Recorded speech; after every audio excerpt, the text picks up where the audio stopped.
بسم الله الرحمن الرحیم. دوستانو راځو د لومړی ترتیب تفاضلي معادلاتو په برخه کې نن ورځ د یو بل ډول تفاضلي معادلاتو سره ځانونه آشنا کوو. ځینې تفاضلي معادلات دي چې د هغوی حل کول معمولا په نورو میتودونو باندې سخته کیږي.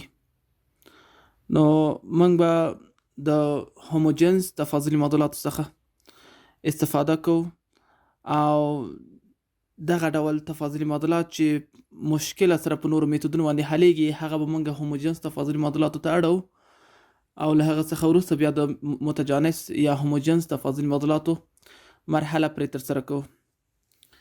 که چیرې ولرو چې a یو x مثبت b یو y مثبت c یو dx مثبت a دو x مثبت b دو y مثبت c دو dy مساوي له صفر سره. که داسې ډول تفاضلي معادلات ولرو چې په لومړی ترتیب تفاضلي معادلاتو پورې تړلي دي، معمولا د دا ډول تفاضلي معادلاتو حل کول په نورو میتودونو باندې څه ناڅه مشکلات پیښوي، نو موږ او تاسو به د هوموجنس تفاضلي معادلات څخه په استفادې سره دغه ډول تفاضلي معادلات به هوموجنس تفاضلي معادلاتو ته اړو او د هغه څخه وروسته موږ د هوموجنس تفاضلي معادلاتو مرحله پرې ترسره کوو. څنګه کولی شو چې نوموړي تفاضلي معادلات موږ هوموجنس تفاضلي معادلات ته واړو؟ د دې دپاره دوه حالتونه موجود دي، یو کیس 1 دی او بل چې دی کیس 2 دی. دوه حالتونه وجود لري. په لومړی حالت کې وایي که چیرې A یو او A دوه ترڅنګ B یو او B دوه د دې دواړو ترمنځ نسبتونه تشکیلو. که چیرې A یو تقسیم پر A دوه دا خلاف شو د B یو تقسیم پر B دوه، نو دا په لومړی حالت پورې مربوطه ده. که چیرې A2 A1 تقسیم پر A2 دا مساوي شو B1 تقسیم پر B2، دا په دوهم حالت پورې تړلی دی. په لومړی حالت کې موږ له یو ډول تاوي څخه استفاده کوو او له په کیس 2 کې یا په دوهم حالت کې موږ د بل ډول حالت څخه یا تاوي څخه استفاده کوو. په لومړي حالت کې د داسې تفاضلي معادله د داسې یو تاوي څخه استفاده کوو چې موږ ته دغه تفاضلي معادله هوموجنس تفاضلي معادلات ته تړوي، ولې په دوهم حالت کې موږ د داسې تاویز نه استفاده کوو چې دا جدا کوونکي متحول ته تفاضلي معادله اړوي. په لومړي حالت کې موږ د x لپاره د دې لپاره د کوچني x لپاره دلته او دلته د دې لپاره د غټ x مثبت h د دې تعویض نه استفاده کوو او د y لپاره غټ y مثبت k د دې نه استفاده کوو. او په دوهم حالت کې چې تفاضلي معادله بیا هم دغه تفاضلي معادله جدا کوونکي متحول ته واړوي، نو د دې تعویض نه استفاده کوو چې زید مساوي کیږي له A1 x مثبت B1 y A1 x مثبت B1 y. دا د دوهم حالت لپاره دی او دا د لومړی حالت لپاره دی. دا سپریبل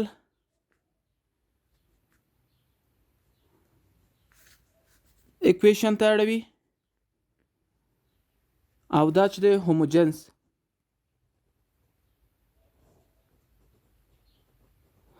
اکویشن ته دغه تفاضلي معادله اړوي چې کله موږ دا دغه پکې وضع کړو همدغه تعویضات موږ پکې ترسره کړو. نو راځو د لومړي حالت لپاره موږ دا بررسي کوو چې څه ډول حل موږ لاس ته راوړو. دوهم حالت دپاره همدغه تعویض دی. بیا موږ دا په مثالونو کې په واضح ډول سره بیانوو. هلته په هغه کې بیا ډېر ښه بیانېږي چې له دغه تعویض څخه څنګه استفاده کولی شو. خو لومړی حالت کې موږ تاسو بررسي کوو چې آیا دغه تفاضلي معادلې دپاره څه ډول حالت موږ لاس ته راوړلی شو. نو راځم په دې تفاضلي معادله کې د x پر ځای باندې دا x مثبت h او د y پر ځای باندې د کوچني y پر ځای باندې y مثبت کږه ده. نو راځم لومړی تفاضلي معادله لیکم چې a یو x مثبت b یو y مثبت c یو dx مثبت a دوه x مثبت b دوه y مثبت c دوه dy مساوي به شي له صفر سره. a یو په خپله او د x پر ځای باندې x مثبت h غټ x مثبت h به ورته ولیکئ مثبت b یو د y پر ځای باندې y مثبت که مثبت c یو ضرب ډیفرانسیل ده dx x به لوی کړئ تاسو ورسره مثبت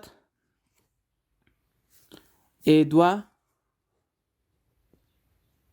د x پر ځای باندې x مثبت h مثبت b دوه ضرب y مثبت که مثبت c دوه ضرب ډیفرانسیل د dy مساوي به شي له څو سره صفر سره. له دې څخه وروسته راځو دا ورسره ضربو. نو لاسته به راشي چې a یو x مثبت a یو h دا غټ x دی سمه ده مثبت b یو y مثبت b یو k مثبت c یو ضرب ډیفرانسیل د dx مثبت a دوه x مثبت a دوه h مثبت b دوه y مثبت b دوه k مثبت c دوه ضرب ډیفرانسیل د d مساوي به شي له صفر سره. اوس دلته یو حالت لرو. د دې لپاره چې نوموړي تفاضلي معادله موږ هوموجنس تفاضلي معادلاتو ته تبدیله کړو نو موږ به دلته ځینې حدونه صفر کوو. لکه دا حد به په دې ډیفرنسیل د ډي ایکس کې صفر کوو ترڅنګ دا او دا. په دې دوهم کې به هم دا او دا به موږ صفر کوو. پاتې کېږي به له موږ سره کوم حدونه دا حد به را سره پاتې شي او دا به را سره پاتې شي ترڅنګ دلته به دا پاتې شي او دا به پاتې شي را سره او ډیفرنسیلونه به را سره پاتې شي. کوم حدونه به صفر کوو a یو h مثبت b یو k مثبت c یو مساوي له صفر سره ترڅنګ a دوه h مثبت b دوه k مثبت c دوه مساوي به شي له څو سره صفر سره. دغه دوه حالتونه به موږ او تاسو په نظر کې نیسو ورته تر څو دغه تفاضلي معادله کې دا حدونه موږ صفر کړو. کله چې موږ دا صفر کړو پاتې کېږي له موږ سره څه شی a یو x مثبت b یو k ضرب ډیفرنسیل د dx مثبت a دوه x مثبت b دوه y ښه دا غټ y دی ضرب ډیفرنسیل د dy مساوي به شي له څو سره صفر سره. نو دا حالت کې موږ تاسو یو متجانس تفاضلي معادله فرض کړې وله. دا د متجانس تفاضلي معادلاتو عمومي شکل لاس راغی. د دې څخه وروسته بیا موږ تاسو دا داسې هم لیکلی شي چې فرض مثال د اخواته واړو نور د تفاضلي معادلات د هوموجنس تفاضلي معادلاتو هغه میتودونه په تر سره کړو لکه څنګه چې دلته پوهیږو که چیرې دا داسې ولیکم چې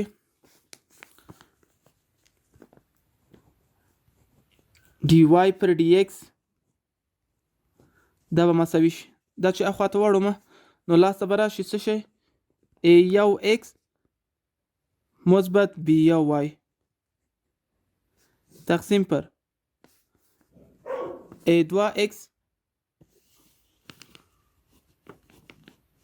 مثبت b2 y دلته یو منفي هم د ضرب په حالت کې دی ورسره. اوس به راځو د y مساوي کېږي له څو سره یو x سره.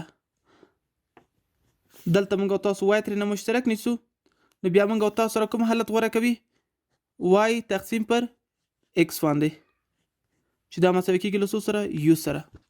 په همدې تفاضلي معادله کې y مشترک ترېنه نیسو او د dy پر dx پر ځای باندې u مثبت dy پر dx ضرب x د همدې تعویضات څخه استفاده کوو په دې تفاضلي معادله کې. نور د هوموجنس تفاضلي معادلات مراحل دي چې هغه بیا پرې ترسره کوو او له هغې څخه وروسته موږ تفاضلي معادلې عمومي حل لاسته راوړو. نو دغه ول د لومړي حالت دپاره حل او دوهم حالت موږ تاسو په مثالونه کې په واضح ډول سره بیانو. نو راځو د مثالونو برخې ته. که چیرې مثال ولرو چې dy پر dx دا مساوي کېږي له 2y منفي x منفي 15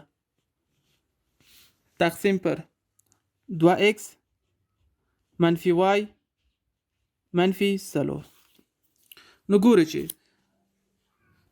دا لومړی حالت کې صدق کوي یا دوهم حالت کې صدق کوي.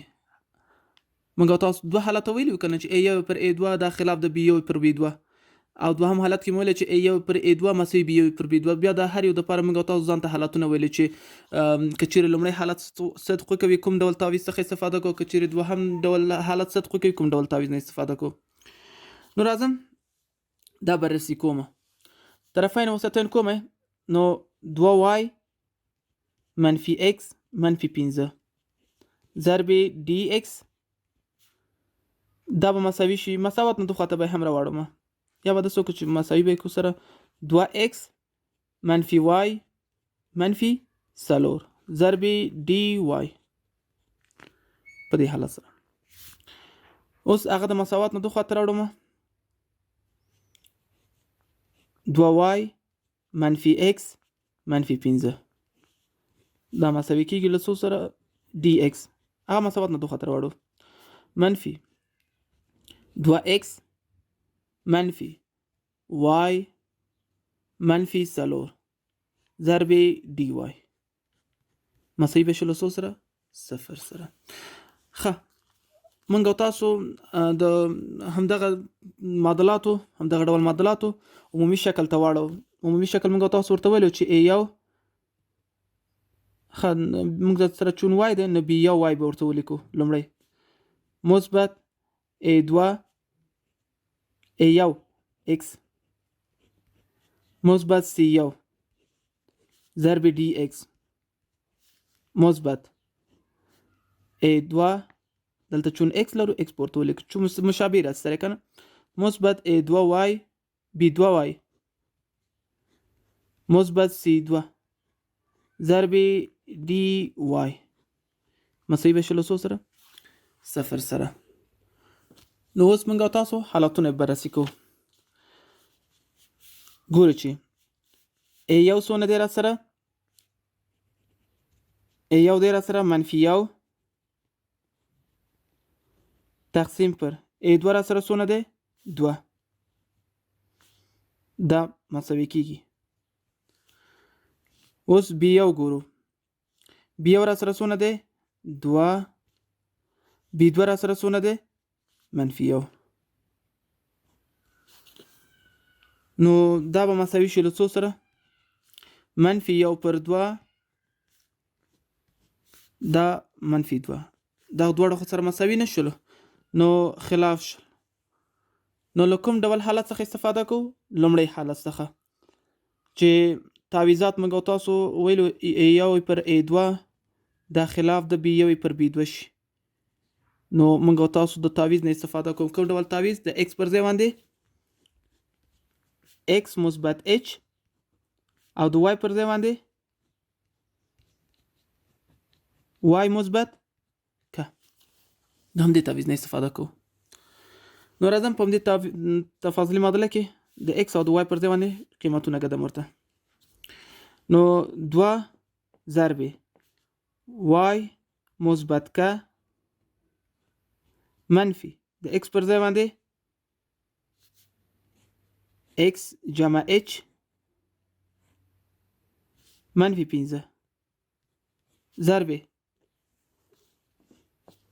ډیفرنشیل د dx منفي 2 د x پر ځای باندې x مثبت h منفي د y پر ځای باندې y مثبت k منفي 4 ضرب d y مساوي به شي له څو سره؟ 0 سره. اوس به داسې وکړو چې دا به د ضرب په حالت کې ولیکو ټول. 2 y مثبت 2k منفي x منفي h منفي 15 ضرب dx منفي 2x مثبت 2h منفي y منفي k او منفي 4 ضرب ډیفرنشیل د dy دا مساوي شي له 0 سره.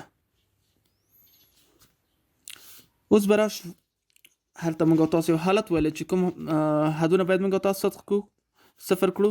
دا 0 کوو، دا 0 کوو، دا 0 کوو، دا 0 کوو، دا 0 کوو، دا 0 کوو. دا موږ او تاسو شرط ویلی والته. نو 2k منفي h منفي 15 مساوي به شي له څو سره؟ 0 سره. دلته به هم 2h منفي k منفي 4 مساوي به شي له 0 سره. کله چې دا 0 کړو نو پاتې به موږ سره څه شي؟ تفاضلي معادله به ځان ته دا ډول حالت غوره کړي چې 2y منفي x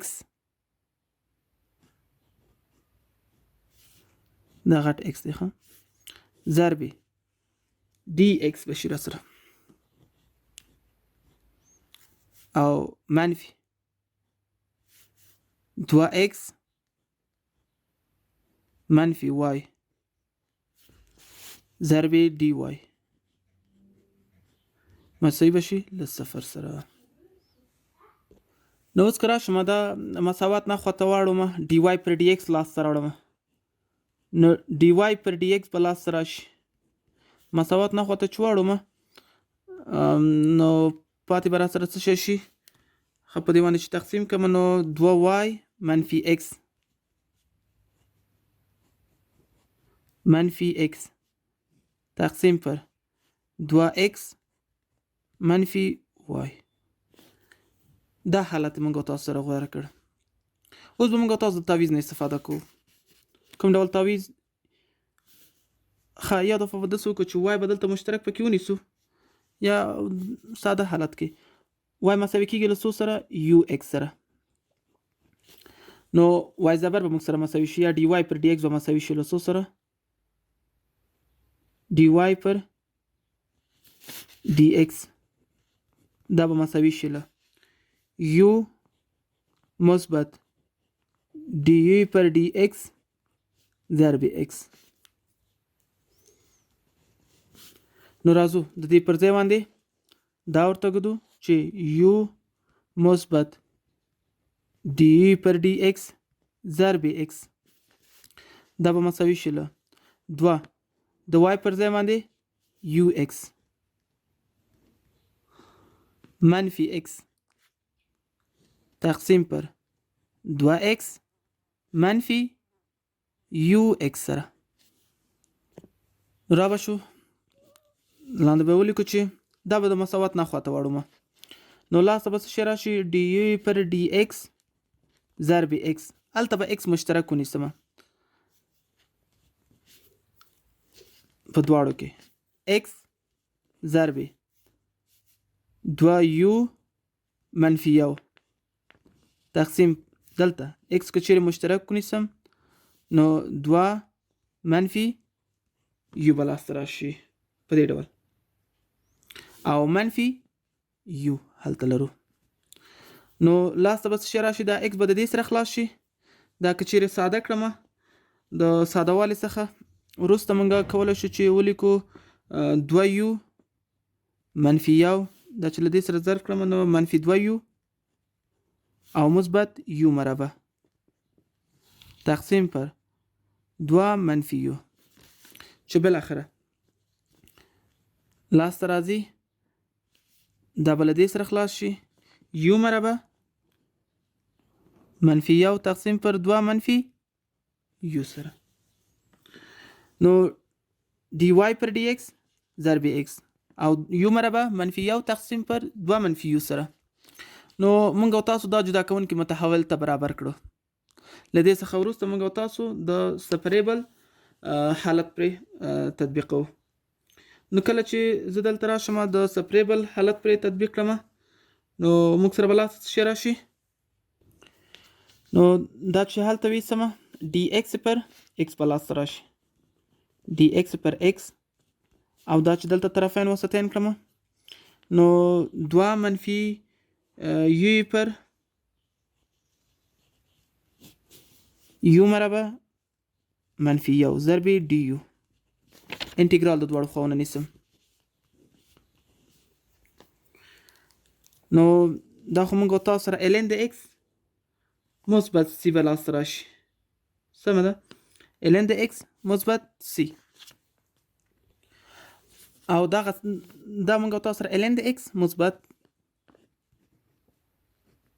ln د x مثبت ln د c به ورسره ولیکو اخوا ته موږ تاسو جدا جدا تقسیم کړو نو 2 پر یو مربع منفي یو منفي یو پر یو مربع منفي یو انټیګرال نیسو ترېنه dy ښه دا موږ تاسو سره ln د cx به راشي هغه به مساوي شي دا موږ تاسو پوهېږو چې د دې انټیګرال موږ تاسو کله چې محاسبه کوو نو یو پر 2 ضرب ln د یو منفي یو پر یو مثبت یو دوه به د دوو سره خلاص شي پاتې به څه شي را سره ln د یو منفي یو پر یو مثبت یو منفي دا د هغې دپاره تیار ډیفرنسیل جوړ دی نو دا به موږ تاسو سره لاسته راشي څونه منفي لرو یو پر 2 ln د څو سره یو مربع منفي یو اوس راځو ln د cx ښه دا به او ln د cx به ولیکو دا مساوي شي له هغه کولی شو چې ولیکو ln د یو پر ځای باندې موږ لرو قیمت څو y پر x لرو که نه دلته چې قیمت یې راوباسم y پر x مساوي به شي له څو سره یو سره نو y پر x منفي یو تقسیم پر y پر x مثبت یو منفي یو پر 2 ln د y پر x کل مربع منفي یو نو که چیرې وغواړو چې نور ساده والی پکې رامنځته کړو نو کولی شو داسې هم ورته ویلی شو چې نوموړی حل د دې تفاضلي معادلې دپاره یو عمومي حل شو دا و په نوموړې برخه کې لومړی مثال